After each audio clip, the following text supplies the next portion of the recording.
নমস্কার বন্ধুরা, সুপর্ণার রান্নাঘরে সবাইকে স্বাগত। আজকে আমি আপনাদের সঙ্গে শেয়ার করব চিড়ের পোলাও।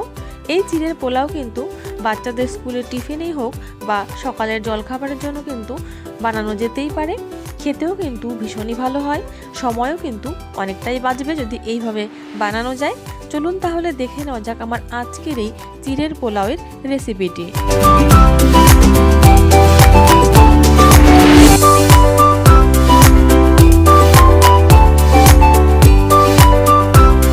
আমি এখানে 2 কাপ মতো কাঁচা চিড়ে নিয়েছি।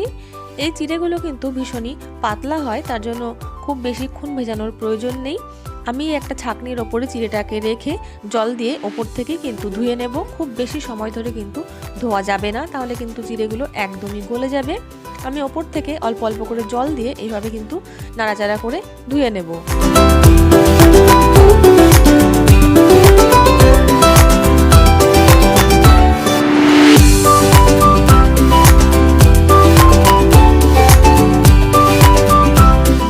হয়ে গেলে ছাঁকনিটা উঁচু করে এইভাবে জলটা প্রথমে ঝরিয়ে নেব, তারপরে একটা বাটির উপরে রেখে দেবো যাতে এক্সট্রা যে জলটা থাকবে সেই জলটা একদম ঝরে যাবে। জলটা ঝরে যাওয়ার পরে একটা থালার মধ্যে নামিয়ে কিন্তু একটু ছড়িয়ে রাখতে হবে। এবার গ্যাসের ওপরে আমি কড়াই বসিয়ে দিয়েছি। এবার কড়াইয়ের মধ্যে দিয়ে দেবো ঘি। তবে আপনারা কিন্তু চাইলে সাদা তেলেও অবশ্যই করতে পারেন, তবে ঘি দিয়ে বানালে কিন্তু স্বাদ এবং গন্ধ দুটোই কিন্তু ভীষণই ভালো হবে। ঘিটা গলে গেলে এবার ঘিয়ের মধ্যে দিয়ে দিচ্ছি ছোট ছোট টুকরো করে কেটে রাখা আলু। আমি এখানে মাঝারি সাইজের একটা আলু এইভাবে কিন্তু কেটে নিয়েছিলাম।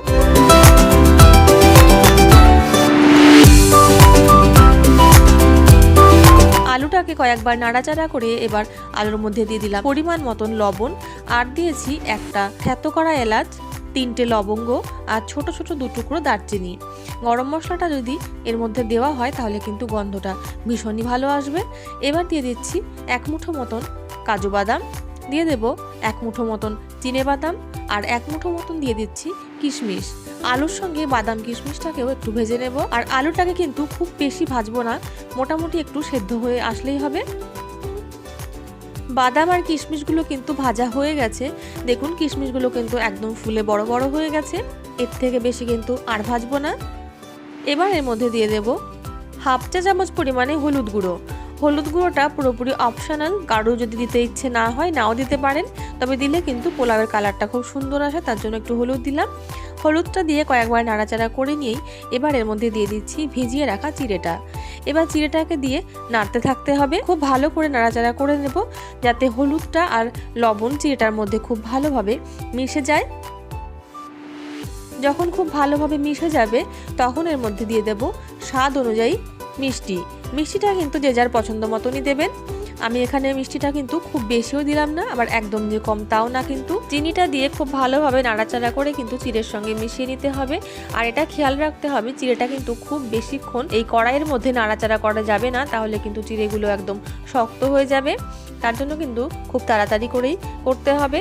চিড়েটা যখন গলে আসবে তখন গ্যাসের ফ্লেমটা অফ করে দিয়ে যদি ঢাকা দিয়ে 5 মিনিট মতন রেখে দেওয়া হয় তাহলে কিন্তু চিনিটা একদম পুরোপুরি গলে যাবে। তারপরে আরও কয়েকবার নাড়াচাড়া করে মিশিয়ে নিয়ে কিন্তু নামিয়ে দিতে হবে।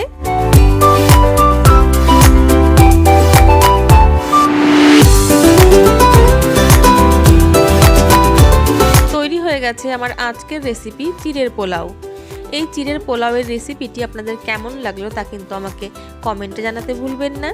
ভালো লাগলে ভিডিওটিকে লাইক, এবং আমার চ্যানেলে যদি নতুন বন্ধু হয়ে থাকেন তাহলে চ্যানেলটিকে সাবস্ক্রাইব করে আমার পাশে থাকার অনুরোধ রইল।